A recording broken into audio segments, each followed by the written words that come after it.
Sino ang gusto mo maging ka-real-to-real love team? Okay. Danielle Padilla Aha. or Anthony Jennings? Oh my gosh. Sino nga ba? Hala, that's hard. Wait lang, hold on. O, diba? Hirap, no? Diba? Siguro ano na lang ako, Danielle Padilla. The OG, the classic na ano, na, ay wait lang, ka-real pala, to real. Oo. Oo. Maging jowa mo talaga. Yeah. What if wala? Eh di si ano na Okay, lang, si wait lang. Danielle na lang. Ako Danielle na lang. Bakit si Daniel?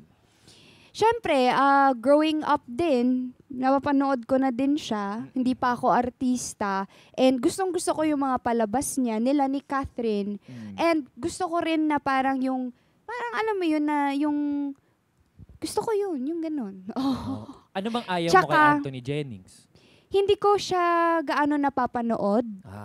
And hindi ko siya gaano kakilala as kay Danielle. As an artist. So, between the two, si Danielle na lang. Ako din. I second the motion. Yes. Ganun na Bakit lang naman? din. Wala, parang mas familiar lang din ako sa work ni Daniel Padilla. Hindi ko alam masyado yung kung ano yung parang acting style ni ano. Or actually, hindi ko nga alam eh. Ano ba?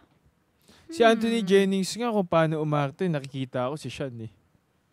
Actually, nare-realize ko na ngayon na parang si Daniel di ba si Daniel Padilla parang medyo mas serious type yung Oo. ano niya. Oo, So tsaka siguro Padilla talaga siya. baka mas mag-work kami on screen ni Anthony Jennings pala kasi Ka-real to, kasi Real ako to, yung to. serious. Nga, malay mo opposites attract, baka ganun. Hindi ko alam. Ewan ko. May Maris na kasi si ano, si Anton. Ay, charot lang.